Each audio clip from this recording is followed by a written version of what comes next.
delighted to have Professor CHEN Jian, who is an expert in Sino-US relations, and he is currently teaching in both Cornell University and LSE. So, good afternoon, Professor CHEN Jian, and we are very happy to have you with us today. So we will go straight into our questions. Certainly. So the first question is, do you think that the U.S. foreign policy to China has actually changed from engagement to containment? Absolutely not. That the U.S. policy toward China has not changed from engagement to containment.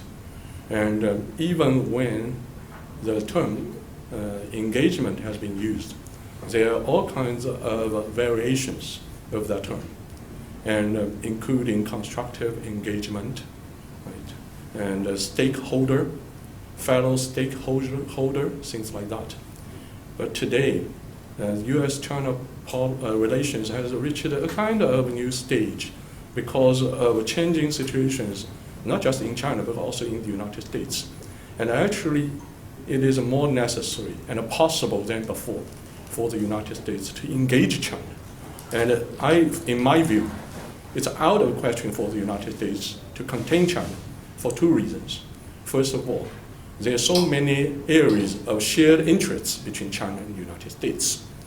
And secondly, China is really so big, so sizable.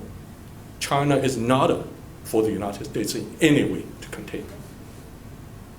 Okay, thank you very much for your answer. So, we are actually aware of a argument which is called a recent paper which is called Addressing the U.S.-China Strategic Distrust, which is advanced by Mr. Kenneth Leberthal and Mr. Wang Jisi.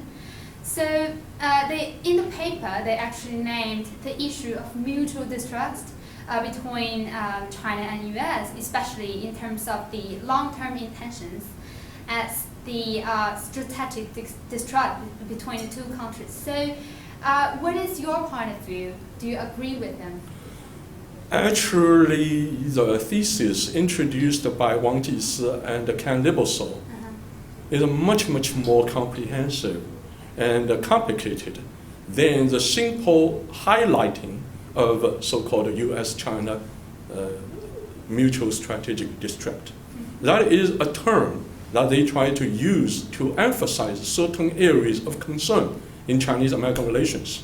However, if you read their article, their writings more carefully, and especially if you have seen the recent Ken Leberthal's letter to President Obama, and then you see what they mean is that there have existed in the past 3 decades, and especially in the past 10 years, and now, a substantial area of shared mutual interests between China and the United States.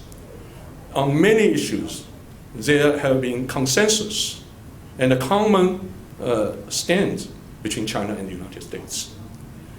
Within that context, it's alarming to see that in certain areas, indeed, both in policymaking elite and also in academic elite, you find that people trying to see the potential danger of the emerging strategic mistrust between China and the United States. It's only within that context, then you find that they emphasize the question of U.S.-China mutual distrust. But even that, even more important is that they try to find ways by which to overcome the continuous development of so-called mutual mistrust, the mutual distrust. So I think this is very important. So we must bring this into perspective. So following what you said just now, so what kind of new initiatives do you actually recommend to address this issue? You know, this is certainly too large a question for me as a person to try to answer.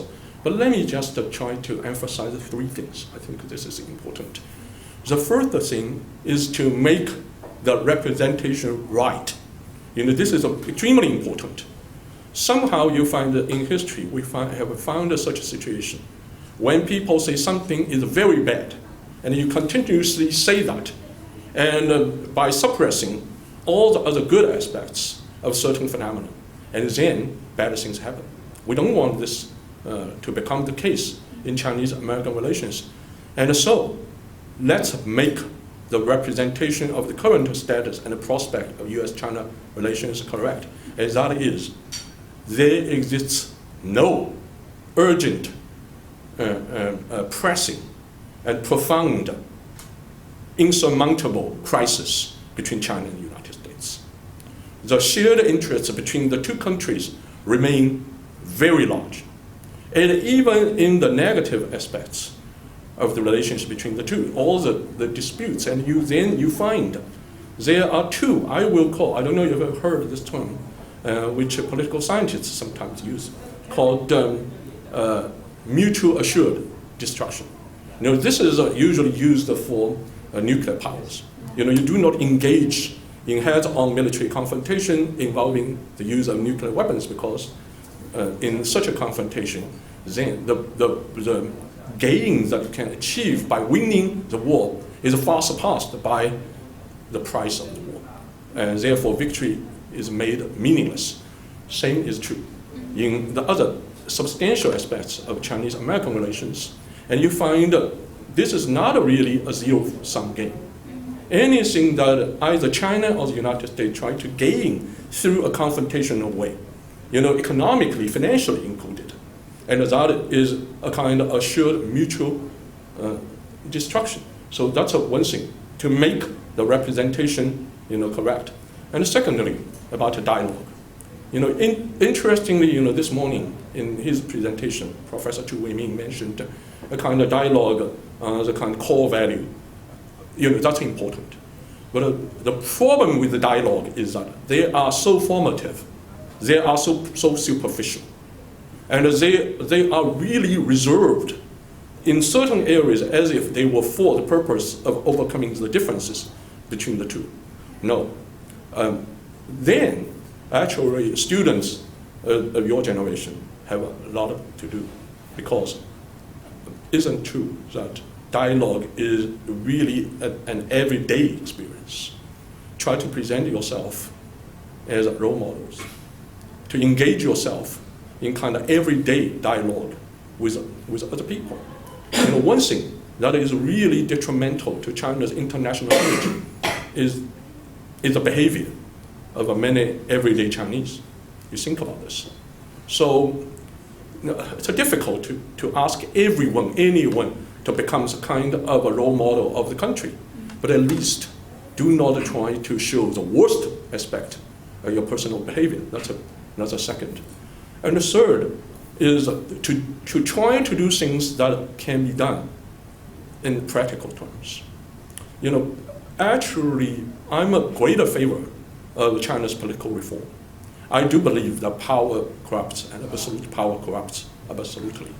And the question is not just to tell the Chinese, or for the Chinese to tell the Americans on equal terms what to do and why to do, but trying to allow oneself to develop its own perspectives and policy initiatives. This is extremely important, especially in the case of China. The U.S. remains a dominant world power, playing a leadership role, and China is rising. But on the Chinese part, there is a profound victim mentality. This is concerning the legitimacy of China. And therefore, for the Chinese to try to develop their initiatives are extremely important. And in this aspect, actually, it's not to say in a general sense what the Chinese should do, but what the roadmap. What are the instruments and actual steps to be taken toward that direction? These are things can be done. If these things are gradually to be adopted, and you find that people will find actually the Chinese and Americans, they are so much more similar, then people think that they are different. Sorry, to interrupt.